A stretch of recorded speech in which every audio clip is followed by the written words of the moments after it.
kung atin pong gragraduhan ang inyong loyalty at dedication sa inyong naging principal for a period of 20 years, 1 is the lowest, and 10 is the highest.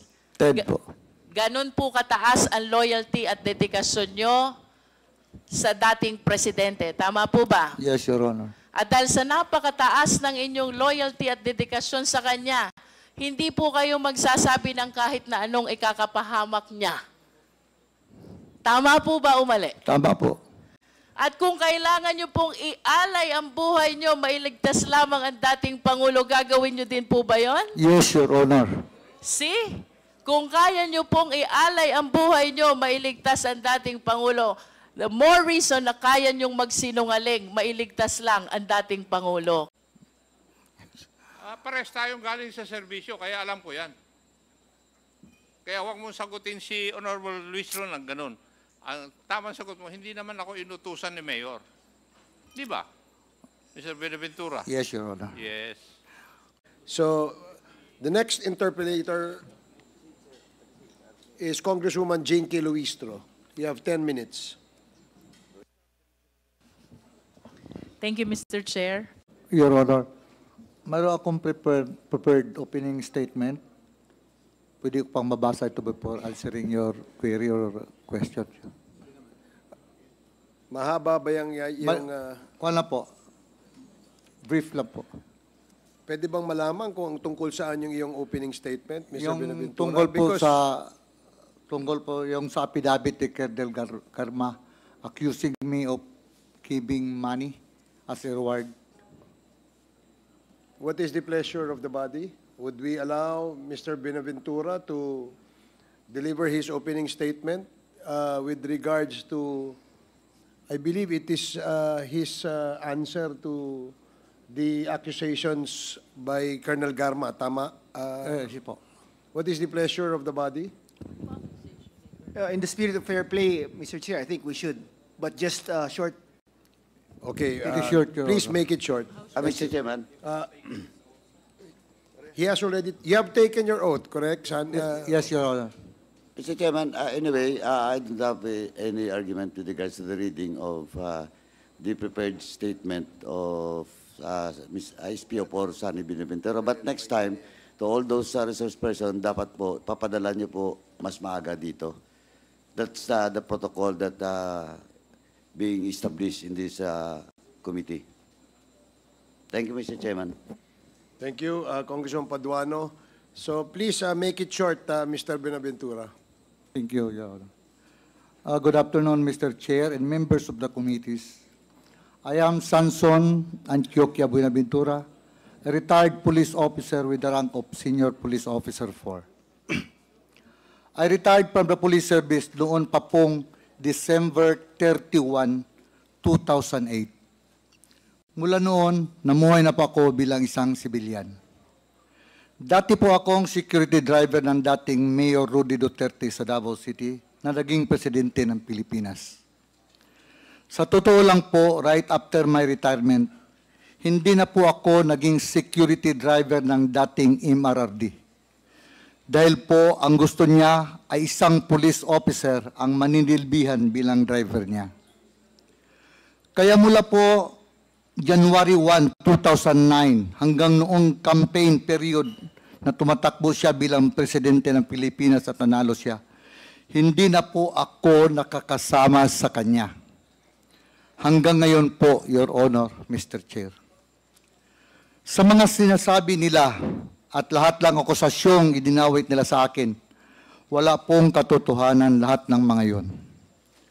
Nanood po ako sa Quad Committee investigation at lumabas at binanggit ang pangalan ko from the affidavit of Colonel Royena Garma.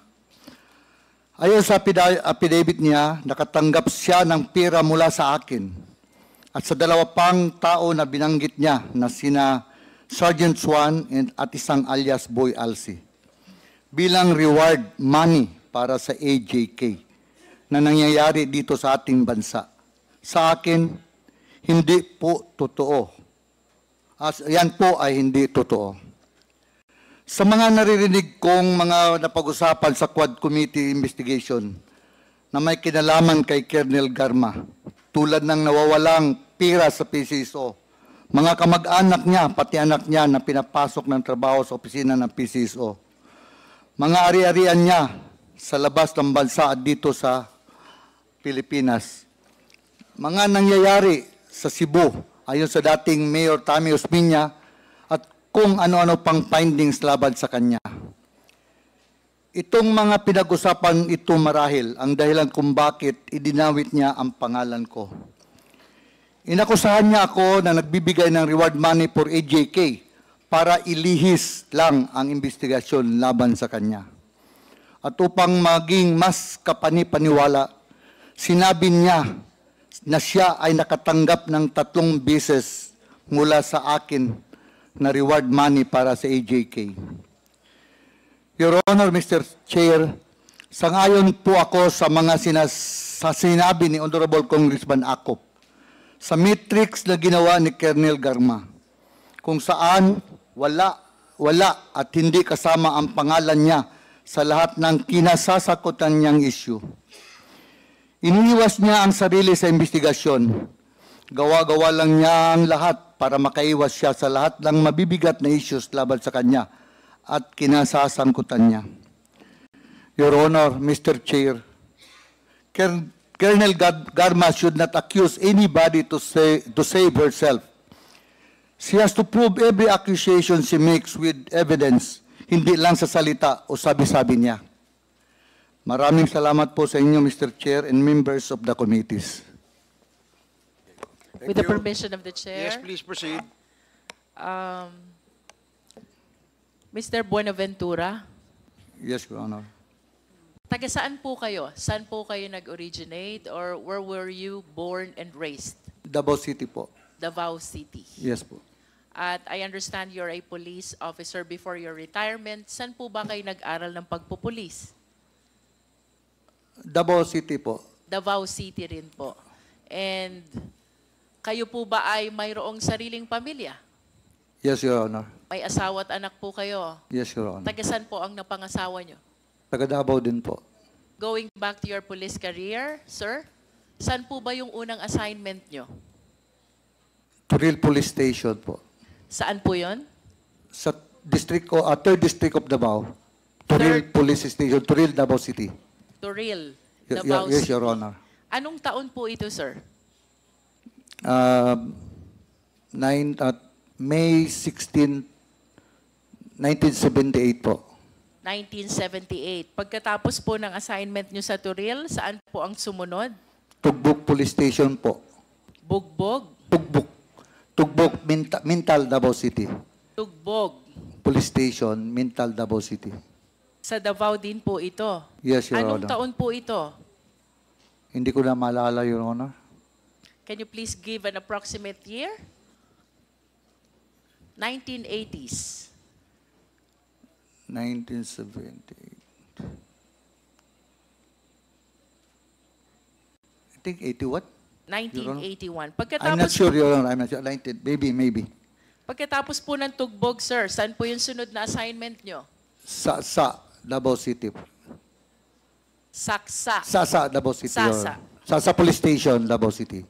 And can you please cite also the approximate year? I'm not sure, Your Honor. Maybe 1983. Not sure, Your Honor. 1983. After Sasa, saan po kayo sunod na na-assign? Doon na po kay Kwan, na naging security driver na po ako ni then Mayor Rudy Duterte po. Maari niyo po bang ikwento sa amin kung paano kayo napunta kay President Duterte during that time?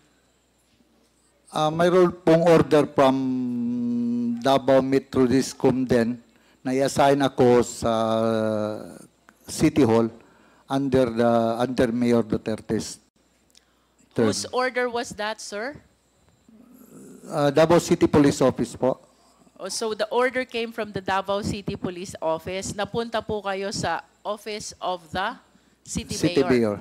That was 1988. 1988. And starting from 1988, you worked for Mayor Duterte.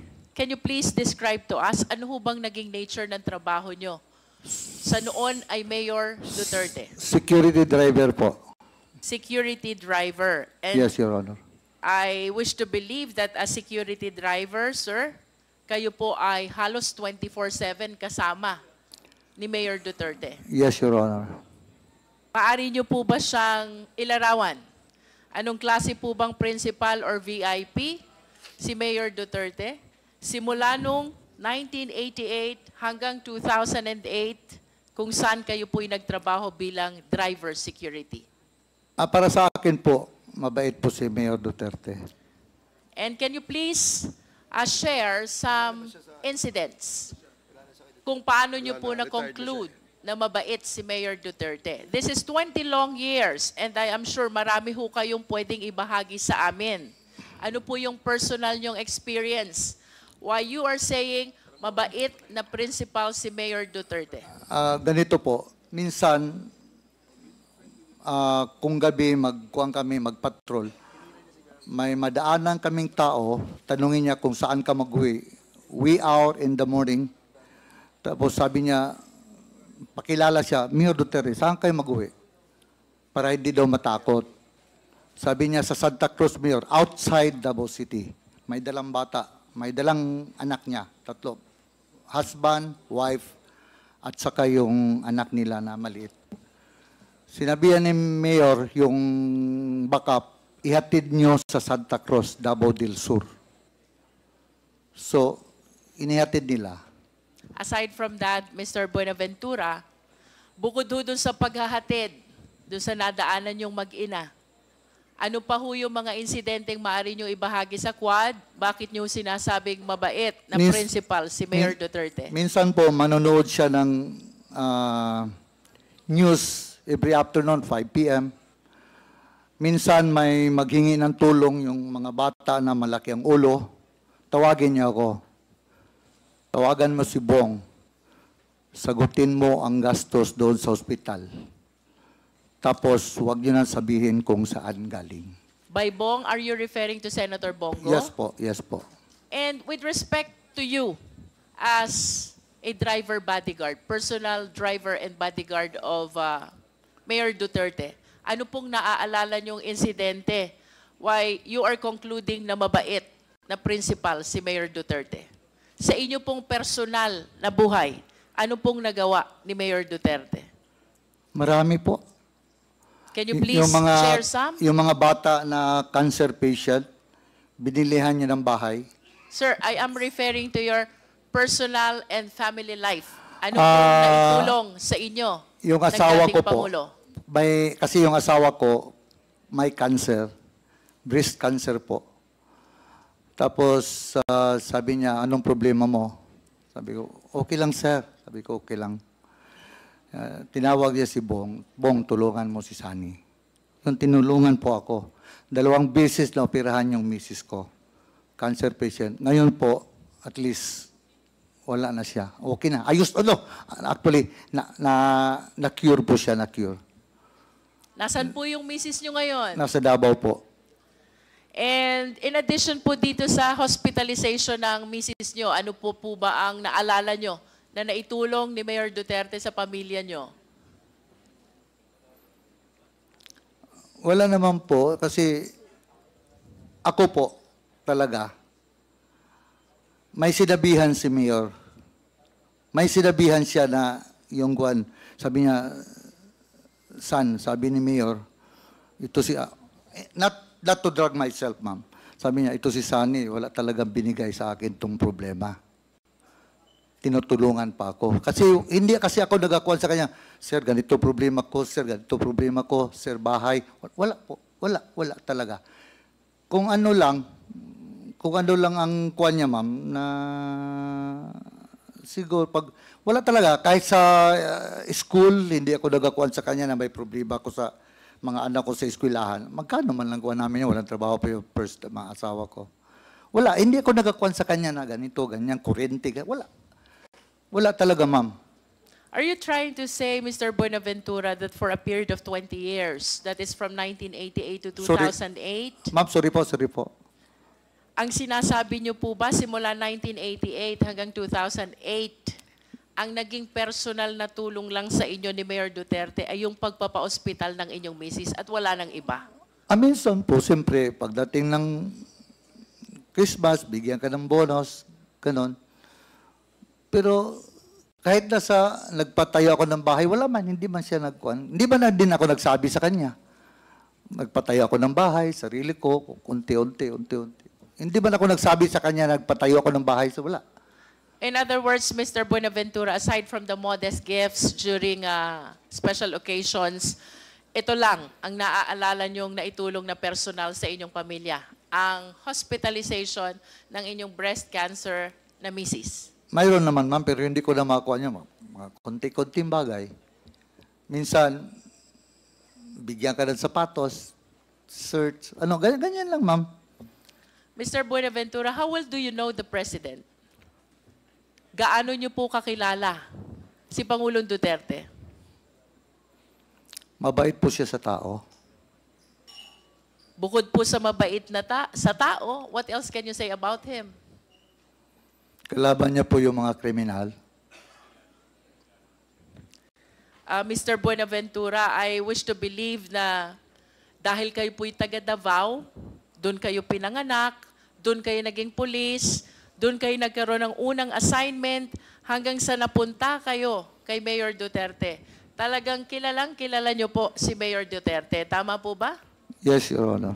As a matter of fact, 20 years of your career in the Philippine National Police was spent with Mayor Duterte. Tama po? Yes, Your Honor.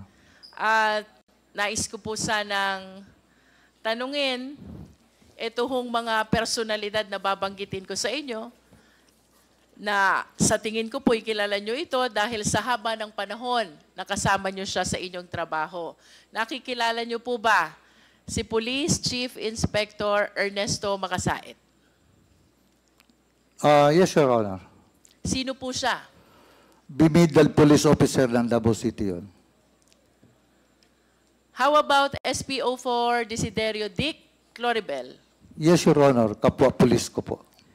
How about SPO4 Fulgencio Pavo? Yes, Your Honor.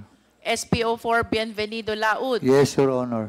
SPO3 Jeremias Baguhin? Yes, Your Honor. SPO2 Teodoro Pagidobon? Yes, Your Honor. And PO1 June Naresma? Yes, Your Honor. Would you confirm with us na ito pong mga police na nakikilala nyo ay miyembro ng Anti-Crime Task Force ng Davao City Police during the time of Mayor Duterte? Headed by Colonel Makasait, Your Honor.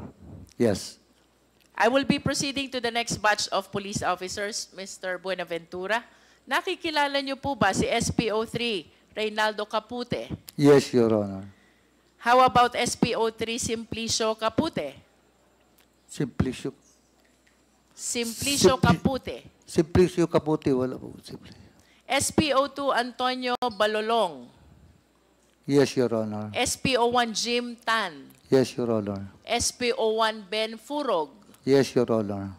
PO3 June Cabalinan. Yes, Your Honor. PO2 Arnold De Chavez. Yes, Your Honor. PO2 Rezalino Aquino. Yes, Your Honor. PO2 Jovencio Humawan. Yes, Your Honor. PO2 Enrique June Ayaw. Yes, Your Honor. PO1 Tata Migueliano. Yes, Your Honor. PO1 Ronald Lau. Yes, Your Honor. PO1 J. Francia. Yes, Your Honor. PO1 Reynante Medina. Yes, Your Honor. Senior Inspector Junicio Abude Jr. Yes, Your Honor. Bakit niyo po sila nakikilala? Kapwa police po sila. Kapwa police ko po from Davao City. And would you confirm that they are members of Heinous Crime Task Force? Yes, Your Honor. And that was also during the time of Mayor Duterte? Yes, Your Honor. Ang sunod ko pong itatanong sa inyo, nakikilala niyo po ba si Edgar Matobato? Nakilala ko lang po si Edgar Matobato sa Samal Island, Your Honor. Paano niyo po siya nakilala? One time, may nakita ako wearing sleeveless shirt. Siguro, sleeveless. Nakita ko, may tao kasi, siyempre, pulis ako, may nakita akong tao naka-sleeveless, naglakad, na naka-holster ng 45 at pumunta siya sa isang sasakyan na yung owner type jeep. Mayroon yan siyang owner type jeep. Pag lingon ko, mayroon siyang importin. Napatanong ako sa ibang tao, sino yan?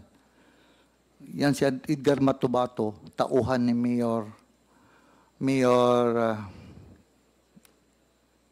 yung isang mayor ng Samal, Mayor ng Samal, Edgar Matubato, Antalan. Mayor Antalan, Your Honor. Nabanggit niyo po na nung una niyong nakita si Edgar Matubato ay siya'y may dalang armas. Naka-holster, Your Honor. Walang cover, labas ang 45. Labas ang 45 Yes. at may nabanggit pa po kayong isang armas. M14. M14. Yes, Your Nalalaman niyo po ba kung si Edgar Matubato ay kapwa niyo pulis? No. And I Sabi nila, ano yan, police? Sabi ko. Kasi naka-react lang po ako dahil police ako na may nakita akong may armas. Ano yan? Bata, yan lang, bata ni Mayor Antalan. I understand that you were a police officer during the time, Yes, Your Mr. Honor. Buenaventura.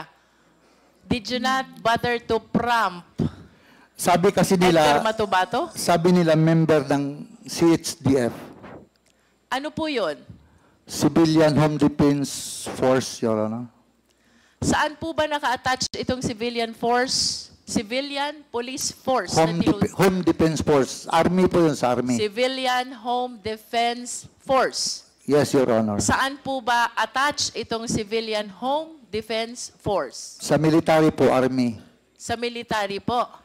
Yes, But you Your Honor. were saying kanina na siya ay bata, tao, ng mayor ng Samal. Tama po ba yun? Tauhan siya ng mayor ng Samal. Ano pong pangalan ng mayor ng Samal? Mayor Antalan po. Nalalaman niyo po ba kung ano itong Civilian Force Multiplier? Yes, Your Honor. Ano po ba itong Civilian Force Multiplier? Home Defense Force yun under the Army. Under the Army. Nalalaman niyo din po ba na kayo ay kilala ni Edgar Matubato? After na, Your Honor, after noon. Yung first time nakita ko siya, after noon, nakilala niya rin ako na isang pulis.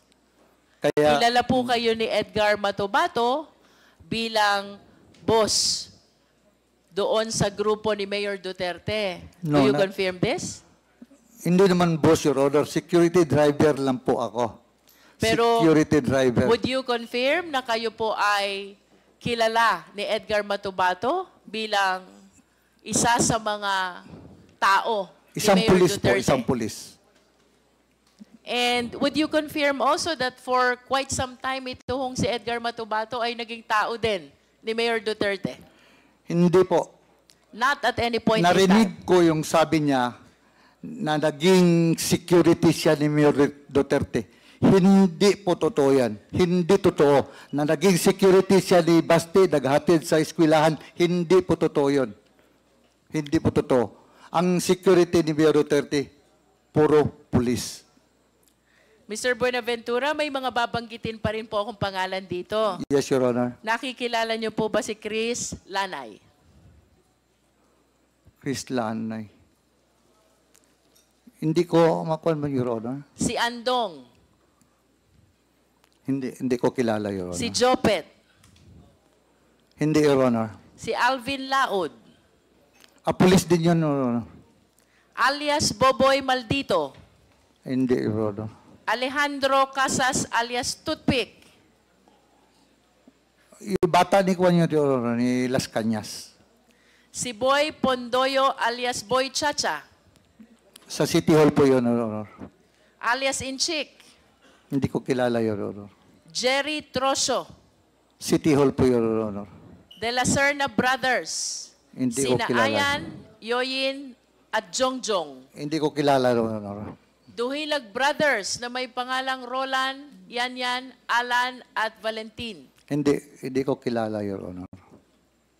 Ayon po sa ating mga source, Mr. Buenaventura, ang mga nabanggit pong pangalan ay mga miyembro ng Davao Death Squad. At ito po ay ayon kay Arturo Las Cañas. Ano pong masasabi nyo rito? Yan po ang sabi ni Las Cañas, Your Honor. Dahil sila, nasa heinous crime sila. Ako, Security driver lang po ako ni Mayor Duterte. Wala akong kwan doon. Isang unit sila doon sa police. Dito lang ako sa kay Mayor Duterte. Do you confirm that the Vow Death Squad exists? Yun sa newspaper, sa media. Do you know Arturo Las Cañas? Yes, Your Honor. Do you know Jose Basilio? No, Your Honor. Las Cañas, Basilio, and Matobato. All of them are members of DDS, the Vow Death Squad, and they are identifying you bilang taong dinadaanan ng mga orders ni Mayor Duterte. Ano pong masasabi nyo dito? Ganito po yun, Your Honor. Heinous crime headed by Colonel Makasait. Si Colonel Makasait, SPO4 lang ako. Dati SPO3 pa. SPO3 pa ako. Kung ako mag-order sa kanila, Your Honor, Colonel Makasait, bumidal police officer ng Davao City, maniwala sa akin yon. Maniwala sa akin yun si Colonel Makasait. Mr. Chair, Yes, Congressman Akop. maniniwala sa iyo. Kasi ikaw ang palaging kasama ng mayor. Pero hindi Pero ako... naman talaga, di ba? Yes, sir. Galing ako sa As servisyo, driver, alam ko yan as driver security, Your Honor. Hindi, Driver pero security kung- lang po ako. Pero kung may iutos yung mayor sa iyo, iisipin nung kakausapin mo, galing kay mayor talaga yan. Di ba? Wala mang giuto sa akin na ganyan, Mayor. Iba yung sagot mo sorry. kanina. Your Honor. Hindi ko naman sinasabi kung may iniutos sa iyo. Yeah. Pero yung sinabi mo na hindi pwedeng sumunod si Major Makasait sa iyo, susunod yun dahil ikaw ay driver bodyguard ni Mayor. Kalakaran yun, di ba? Maski naman sa serbisyo, ganun eh. Di ba? Pares tayong galing sa serbisyo, kaya alam ko yan. Kaya huwag mong sagutin si Honorable Luis Ron ng ganun. Ang tamang sagot mo, hindi naman ako inutusan ni Mayor. Di ba? Mr. Buenaventura? Yes, Your Honor. Yes. Thank you, Mr. Chair. Mr. Buenaventura, sino po si Superman? Hindi nyo rin po ba alam? Yun ang call sign ni Mayor. Doon may radyo pa kami. Superman. At least you confirm Yes, Your Honor. that Superman is Mayor Duterte. Yun ang call sign niya sa radio. Yes, and he is actually called Superman by DDS. Do you confirm that? I do not know, ma'am. I do not know. Hindi Sa niyo amin po lang yan, alam? ma'am, sa radio. Sa radio, ma'am. Yan ang call sign niya sa radio. Sa amin yun. Everybody in DDS call Mayor Duterte as Superman. Sino pong DDS, ma'am? Mr. Buenaventura, Yes, Your Honor. are you not confirming to the Quadcom the existence of the Davao Death Squad? Narinig ko lang yan, ma'am, dahil ang nagbigay ng pangalan yan is media. Did you watch the Senate investigation where the President appeared? Yes, Your Honor. And did you watch him confirm that there is Davao Death Squad? Siya po, Your Honor. Yes, Siya po ang may did sabi. you watch him confirm? Yes. Napanood niyo po ba yun? Yes. And napanood niyo din po bang sinabi niya na si Senator Bato ay kasama doon sa Davao Death Squad? Narinig ko po, Your Honor. And of course, you've heard already that Las Cañas is also confirming that there is Davao Death Squad. Sa kanya, si Arturo Las Cañas po ang may sabi din sa kanya. Yes, and even Matobato is confirming that there is Davao Death Squad. Matubato. Yes, Your Honor. And even Jose Basilio is confirming that there is Davao Death Squad. Basilio, I do not know Basilio, Your Honor. But of all the names that I have mentioned, I hope you realize that the President himself confirms the existence of the Davao Death Squad, and you are denying the Davao Death Squad. I did not, Your Honor. Narinig ko lang, Your Honor. I am not answerable for Presidente, Your Honor. Yes, but you are with the President since 1988 to 2008, Yes, and Your I am inclined to believe that you know almost all the activities of the President. Tama po ba ako? Hindi lahat. And when the President say that he confirms that there is the Davao Death Squad, then it means that there is really the Davao Death Squad. And if you deny that, then somebody is telling a lie. If the President confirms this already, I do not understand why you keep on denying the Davao Death Squad. Sa akin po, Your Honor, narinig ko lang. So, kung nagsabi ang Presidente, narinig ko sa kanya. Before I end my interpellation, Mr. Chair, may I request the Secretariat to please flash the 2 pictures of the President with Mr. Buenaventura.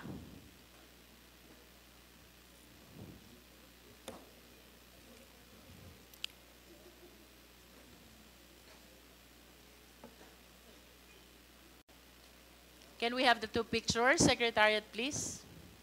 This is only to bolster the fact that Mr. Buenaventura has been with the President since 1988 up to 2008. And for 20 years that he was working with President Duterte, then Mayor Duterte of Davao City. I wish to submit, Mr. Chair, that he is aware of all the activities then of Mayor Duterte.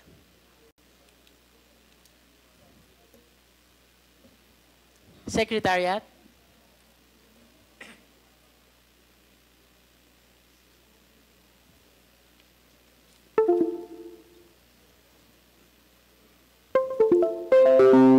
For my last question, Mr. Buenaventura, ang sabi niyo po kanina, mabait si Mayor Duterte. You confirm that? Yes, Your Honor. Kung ibabalik ko po yung inyong nakaraan and if you will be given the choice, sino pong gusto nyong maging principal nyo ulit? Si Mayor Duterte po ba ulit? Yes, Your Honor. That's how you admire, idolize, respect, and care for the former president. Tama po ba? Yes, Your Honor. And in the scale of 1 to 10, Mr. Buenaventura, if we will be assessing your loyalty and dedication to the former president, paano nyo ho ba gradean yung level ng loyalty at dedikasyon nyo sa former president? 10. 1 being the lowest and 10 being the highest. 10. And with a grade of 10, you will not say anything that will harm the president, yes or no? Sorry, ma'am. And with a grade of 10, ibig sabihin, yun po ang pinakamataas na loyalty at dedication na ibinibigay nyo sa president, you will not say anything that will harm the president. Yes. Yes, Your Honor. To the extent that you will make misrepresentation to save the president, yes or no? Sorry po. But what do you mean, Your Honor? To the extent that you will be making misrepresentation to save the former president. Tama po ba yun? Yes or no? Yes, Your Honor. With that, Mr. Chair, then I wish to believe that the representations that he is giving Mr. to us Chairman, right now, Can you kindly not translate that to entirely Tagalog? Para Mr. Buenaventura, Sorry. kanina po tinanong sorry, ko ma'am. kayo Sorry, Your Honor. kung atin pong graduhan ang inyong loyalty at dedication sa inyong naging principal for a period of 20 years. 1 is the lowest and 10 is the highest. 10 po. Ganon po kataas ang loyalty at dedikasyon nyo sa dating presidente. Tama po ba? Yes, Your Honor. At dahil sa napakataas ng inyong loyalty at dedikasyon sa kanya, hindi po kayo magsasabi ng kahit na anong ikakapahamak niya. Tama po ba o mali? Tama po. At kung kailangan nyo pong magsinungaling, magsisinungaling kayo, mailigtas nyo lamang siya. Hindi po. Tama po o mali? Hindi po. Because you are loyal and dedicated to the former president. Wala At na po. kung kailangan nyo pong magsinungaling to save the former president, gagawin nyo rin pong magsinungaling. Tama po o mali? Tama. Because you graded your loyalty and dedication by 10. At kung kailangan nyo pong ialay ang buhay nyo, mailigtas lamang ang dating Pangulo, gagawin nyo din po ba yon? Yes, Your Honor. See? Kung kaya nyo pong ialay ang buhay nyo, mailigtas ang dating Pangulo, the more reason na kaya nyong magsinungaling, mailigtas lang ang dating Pangulo. Can we please flash the pictures?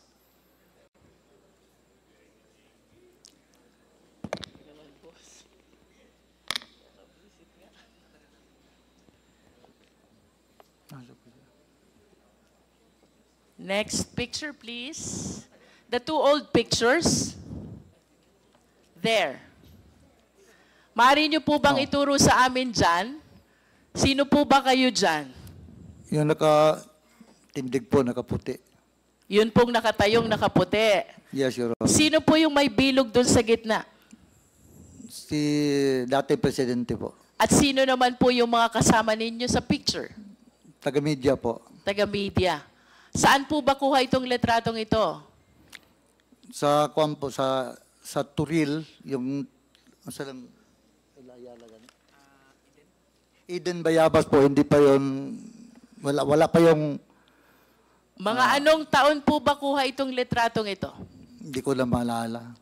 Hindi ko lang maalala, Your Honor. Approximate year lang po. Perhaps you can base it on the looks of the former president. Batang-bata pa po siya dito. If you started in 1988, Early 90s, Your Honor. early 90s, so mayor na po si President Duterte during that time. Yes, Your Honor. As early as then, gano'n na po kayo ka-close dito sa ating dating Pangulo, no? Kasi kahit mga media ang kasama, kayo pa rin ang kasama niya. Tama po ba? Ako kasi ang security driver, Your Is Honor. Turil outside Davao City? Within Davao City. Within Your Honor. Davao City. Can we flash the next picture, please? Sino po kayo dito, Mr. Buenaventura? Wala po ako dyan, ma'am. Wala po kayo. Sino po yung may bilog na naka-shades? Hindi po ako yan, ma'am. Sino nga po?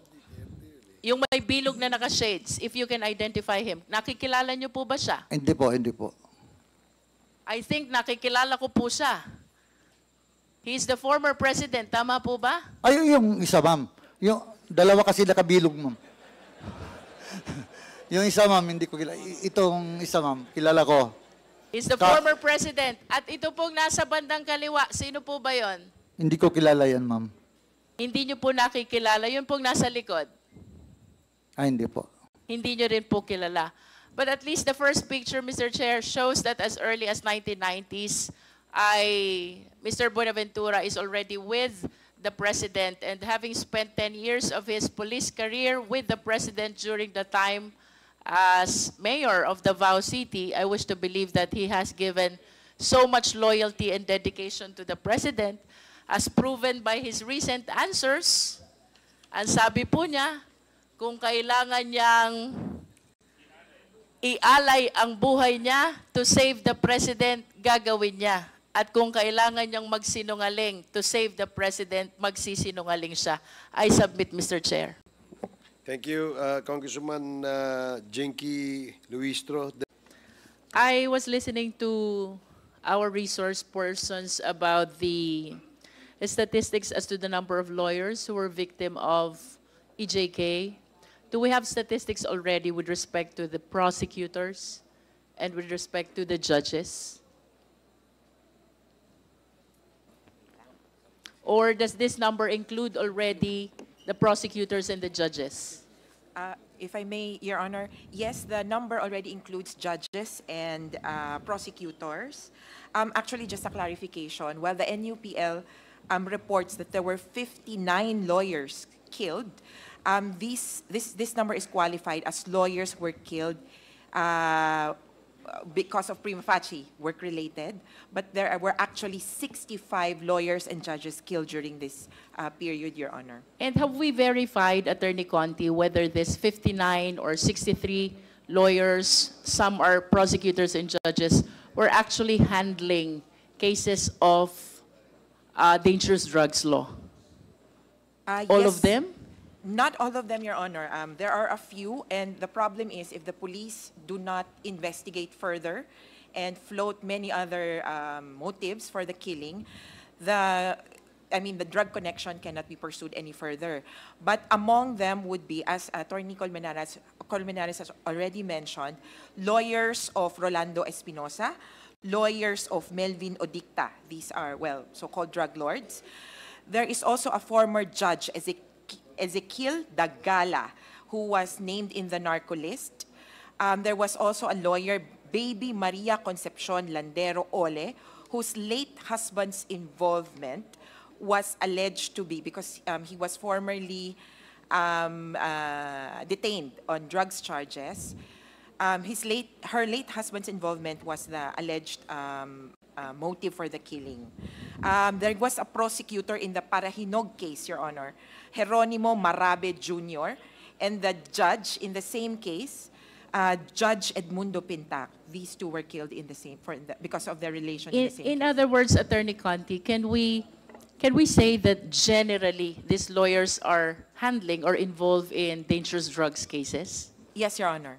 I'm interested to know also about the outcome of the preliminary investigation of the total number of cases which are pending during the time with the prosecution, and the number of dangerous drugs cases which are pending in court during the time, particularly that is 2016 up to 2022. Do we have a data on this? Your Honor, unfortunately, that data would be available with the Office of the National Prosecution Service from the DOJ and the Supreme Court. I understand the Supreme Court had efforts to compile these numbers, including that of plea bargaining success rate.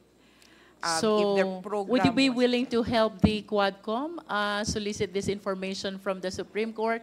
Because I honestly believe that this will help us understand and establish more what really happened during those times, particularly with respect to the war on drugs. Yes, Your Honor. Mr. Chair, I wish to proceed this time to SPO4 Sunny Buenaventura. Thank you, Attorney Conti.